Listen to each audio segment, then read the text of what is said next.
So thank you very much. Um, this topic is actually my main area of research adjacent, and I will explain why later. But I would like to start with a few quotes about why we should study translators. So there, throughout the history of translation studies and literary history alike, they were often neglected.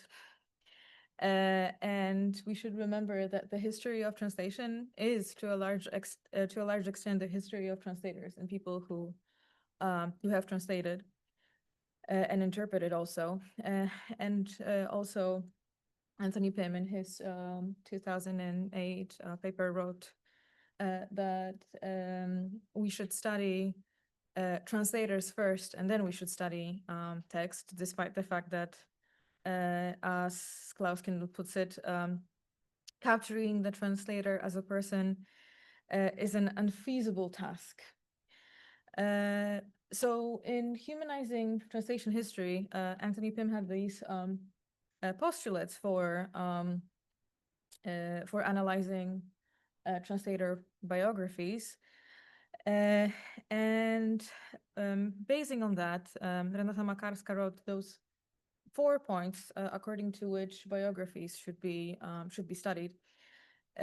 So studying the linguistic and topographic biography of the translators, their network of contexts in the field, the portrayal of the translator and the self-portrayal of the translator, the relationship between translation work and other activities. And Markus Eberharter, who is an Austrian researcher working in Poland, he added 3 additional points to this. So translator's library, searching where and when and why the translator embarked on the career, and the translation work overview, so overview of published and unpublished translations. So this is basically the methodology behind the study I conducted. I would say it's a preliminary study because the 2 translators I'm going to talk about, they do have archives at Cambridge University, and I would like to research these archives. So mostly this is based on what the translators themselves have written and the research that has been conducted. So as I mentioned in my abstract, English readers have been fortunate enough to have thus far 6 translations of Genji Monogatari. And interestingly enough, in all of them, all of those editions that you can see, the name of the translator is, of course, visible. And those are the 6 people who have translated Genji Monogatari. As you can see, there's only one woman who's Murasaki translator, and that's Helen Craig McCullough. Very little is known about her. I did some research about her. It's very difficult to find any information on her. Apart the fact that she cooperated with her husband, where she studied, etc., but not much else. Like, she seems to have been a very secretive person. But she graduated from a Boulder Japanese school, just as Edward Zeidensticker, just like Donald Keene and many other eminent translators in the United States. More on that towards the end.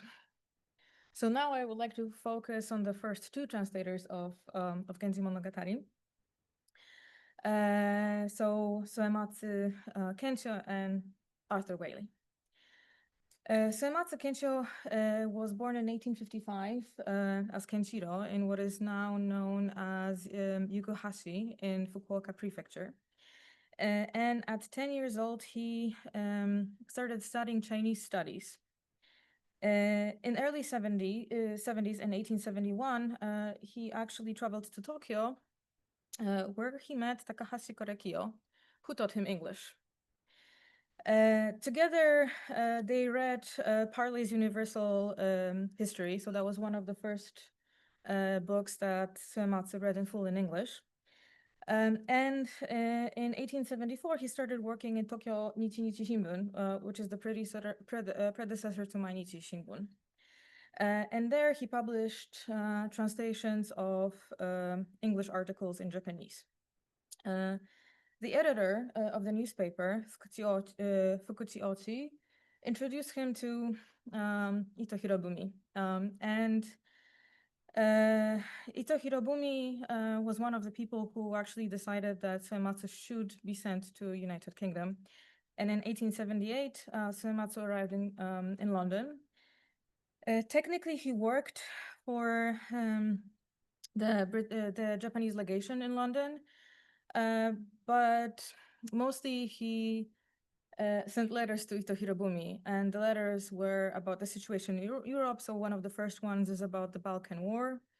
He wrote about Bismarck, UK monetary policy, and things like this. He mentioned his audience in the letters. He mentioned his audience to Queen Victoria. He mentions that he attended Mayor Lloyd's show and also saw two plays, The Vicar of Wakefield and Charles I, which later probably contributed to his ideas of reforming Japanese theater. And at this time, he also started studying in the library of the British Museum, mostly Japanese, Chinese, and Mongolian history. And this resulted in his first book published in English, The Identity of Great Conqueror Genghis Khan with the Japanese hero Yoshitsune, a slightly controversial thesis in which he claims that actually Genghis Khan was Yoshitsune. And I have two excerpts here that kind of show what is happening in this book. But basically, that was Suematsu's, the reasoning behind this was to show to European audiences that Japan is a strong nation that produced eminent sons, mostly sons, and he wanted to show that Japan was a strong nation. And that was one of the reasons behind that was to show that the treaties should be renegotiated. This approach turned out to be maybe too strong, and maybe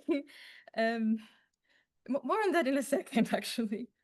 So in 1881, Suematsu enrolls at Cambridge University and he studies law there, which means that he had to study Latin and Greek before he got there. He probably also learned German. And this is probably also why he immediately didn't start learning at Cambridge, but had to brush up on these two languages. He also probably studied history because his interests in history were very vast, and he was very interested in European historiography about Asia. And in 1882, he publishes his translation of Genji Monogatari. And that's the continuation of the approach of changing Europeans' minds, or actually British minds, for treaty renegotiation, a more subtle approach. So no longer showing the strongman Japanese conquering Asia and reaching Europe, but showing and showcasing Japanese art. So I have here the pages of the first two editions. But what I wanted to mention now is that Suematsu was also quite vocal in criticizing the Meiji government. For example, he thought that the treaties had not been renegotiated because Japan didn't have a coherent policy. And he started losing funding by criticizing the government. So actually funding the translation, he looked for different sources and he found one of the sources in what he called Tokugawa of the third rank. And there is some debate exactly who that was. So for example, Margaret Merrill thinks it was Yoshinori, and Tokugawa Yoshinori. Mari Kawakatsu believes that it was Tokugawa Akitake, and Rebecca Clements, who has really looked into this, thinks it was Tokugawa Iesato, because Iesato was actually in London. He met with Suematsu, and Suematsu helped him study to get into university in London. So it's quite probable, I would say. But after the publication, Suematsu continued to criticize the government. Oh, sorry, I forgot to mention, first 17 chapters were only translated. So after the publication of the translation of Genji, Suematsu continues criticizing the government and is actually recalled back to Japan. He was They tried to recall him like two times before that, but finally he returns in 1886. So he spent a total of 8 years in England. And after his return, he basically becomes a politician. He still publishes some translations. He marries the adoptive daughter of Ito Hirobumi, Ikuko Ito, and they go on what is technically the first Western-style honeymoon, but Suematsu always claimed that it was his campaign trip and not a honeymoon. He continues work for the government, holds different positions in the government, publishes books on ethics for women, publishes books on theater reform, and also other translations, this time into Japanese. During the Russo-Japanese War, he returns briefly to the United Kingdom and publishes 2 books on Japan. Now they're a work of fiction and of his authorship.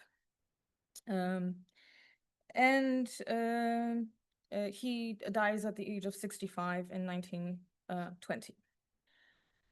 Here are some of the other translations into English and also into Japanese.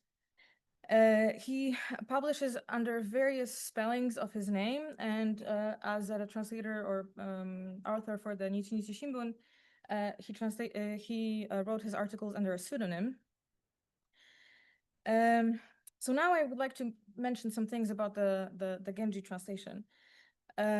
So it was quite expensive.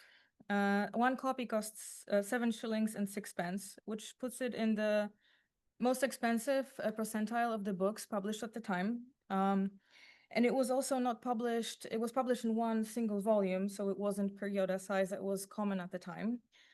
The book was beautifully bound, but it had a very small print run. There was 500 copies. And at the time, for small books, it was 500 to 1,000 copies. And bestsellers would have 1,000 copies print run, 100,000 copies print run for 5 years. So basically, this book sold around 242 copies during the 10 years from 1882 to 1892. And 78 copies were gifted. The entire number of books in circulation was 320 throughout the first 10 years. 80 of the copies of the first edition survive until today. There were 6 reviews of the book, and they praised the verse because Suematsu translated 121 out of 281 poems in verse, and the rest of it was Murasaki in Victorian prose. It's not entirely known why he decided to translate Genji Monogatari. As I mentioned, it was a more subtle approach for treaty renegotiation, but there is some idea that maybe it was his friends who actually convinced him to translate this book. The reason why probably he ended with Awase is that he wanted to showcase Japanese art and show how beautiful it was. And the entire enterprise was supposed to compare favorably Heian period to medieval Japan and show how actually civilized Japan is. And Suematsu's translation has been translated into German. And also this year, the city of Yukuhashi published a manga about the translation of Genji Monogatari. And also in 2021, they had a biennale during which many statues depicted Suematsu, and one of them actually still stands, and you can see it at the JR station there. And of course, you can still buy this edition. And let me show you how it's advertised. So it's advertised as the first authentic translation. And also it's advertised as first ever translation, quarter of the length, perfect for readers with limited time. So let me now move forward to Arthur Waley. So he was born in Kent, and he was born as Arthur David Schloss, and he came from an Ashkenazi Jewish family. In 1914, the family took his mother's maiden name because of World War I.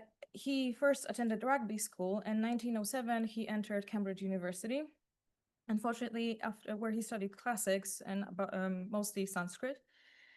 But unfortunately, he was forced to quit 3 years later because problems with his eyes.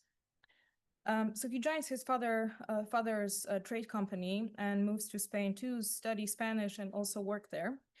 And there he's introduced to the British Museum, and he soon returns to United Kingdom and starts working at the British Museum at the Department of Prints and the sub-department of Oriental Prints and Drawings inaugurated by Lawrence Bignon. He analyzes the prints that are there, and this is when he learns Japanese and Chinese and improves on his Sanskrit. He never learned to speak Chinese or Japanese, and he never went to China or Japan. And he started also translating Japanese and Chinese poetry at the time. And he was convinced by Ezra Pound, who I think appeared already twice today. And I actually went downstairs yesterday and took his picture. So that's a picture from downstairs. So Ezra Pound praised in public his poetry, but privately he called it bungled English, but he was pivotal in actually convincing him to publish. And in 1918, first Chinese poems are published, and that earns Waley a place in the Bloomsbury Circle, where he also meets Beryl Dezet, who we could have a whole entire presentation about. So she was Dutch, she was a dancer, she studied dance in Bali, in Sri Lanka, and also in other South Asian countries. And they began a relationship and are both studying together, and Waley also often writes introductions to to her books. Waley keeps publishing, and finally, in 1925, he publishes the first volume of his Genji translation, which was also reviewed by his friend, Virginia Woolf. Later on, he publishes the Pillow Book, and then he quits his job at the British Museum at the age of 40. And he begins in the 1930s his translation period from Chinese, as Simon Walter calls it. After that, he never works again until World War II, where he is recruited to the Japanese censorship section of the Ministry of Information, where he basically goes through dispatches of Japanese journalists in London and some diplomatic posts as well. And during World War II, he publishes either his most famous or second most famous translation, depending if you're a Japanese scholar or a Chinese scholar. He publishes the Monkey, which is the translation of A Journey to the West. He keeps working and translating, but never holds an academic post. He is appointed honorary lecturer of Chinese poetry in 1948. And in 1959, he is appointed honorary fellow. In 1960, the lease on his house ends, and he's forced to do something with his archive, and he actually donates most of it to Durham University. Unfortunately, in 1966, despite the fact that he wanted to work more, he falls ill and marries his friend Alison Grant Robinson in May and dies less than a month later. He translated, of course, this is a very short selection, but he translated also classics. So the Uta about Manyoshi Konkinshu. He translated No Plays of Japan, and also the Shijing from Chinese.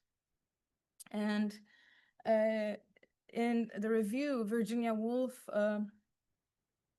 loved the Genji. However, she was a bit dismayed at the fact that we don't learn much about Murasaki Shikibu.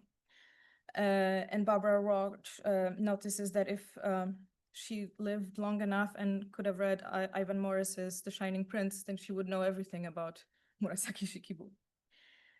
So this edition had some pictures. It was quite ornate, but not as ornate as the Suematsu. And unfortunately for those of you who are here, my face is covering the fact that he dedicated this book to Beryl Dezet, so his partner. And there's one chapter that is not translated in the book. It's Suzumushi, so the 38th chapter. And we have some self-reflections of Waley about this. So he finds another translation, and he mentions that his work is in unwarrantable way. He tried an unwarrantable way to improve upon the original.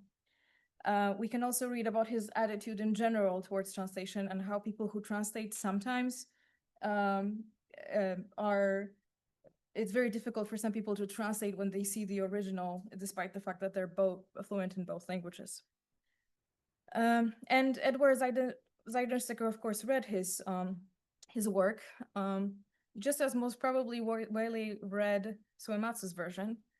And it was very important to Edward Zeidensticker. It was his introduction to Japanese literature, and he writes that he felt as it was sacrilege to translate the book.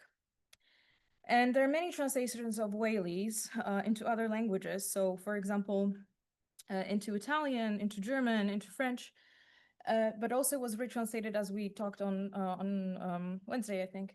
It was retranslated back twice into Japanese by Samantha Hideki and the poet duo Maria Mari and Moriyama Megumi. So they're still quite important. It's still quite an important text. So these two translators differ quite significantly. Suematsu traveled to England. Waley never traveled to Asia. And although it is very easy to identify the network of agents in the field for Waley, it's very difficult to do that for Suematsu. Suematsu, at least for now, we have no text about him writing about his translation methods.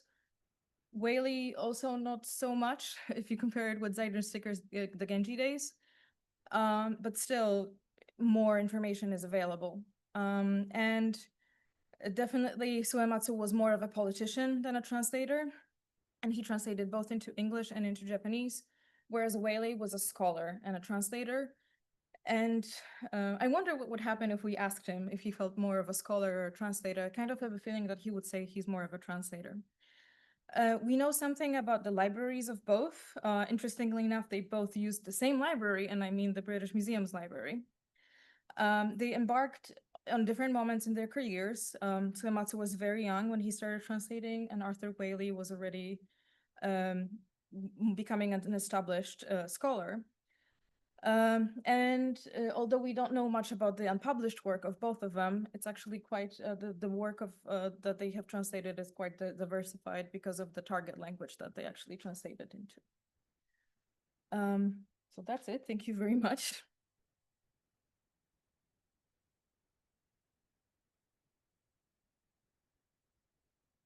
Thank you very much, Agata, for a fascinating presentation.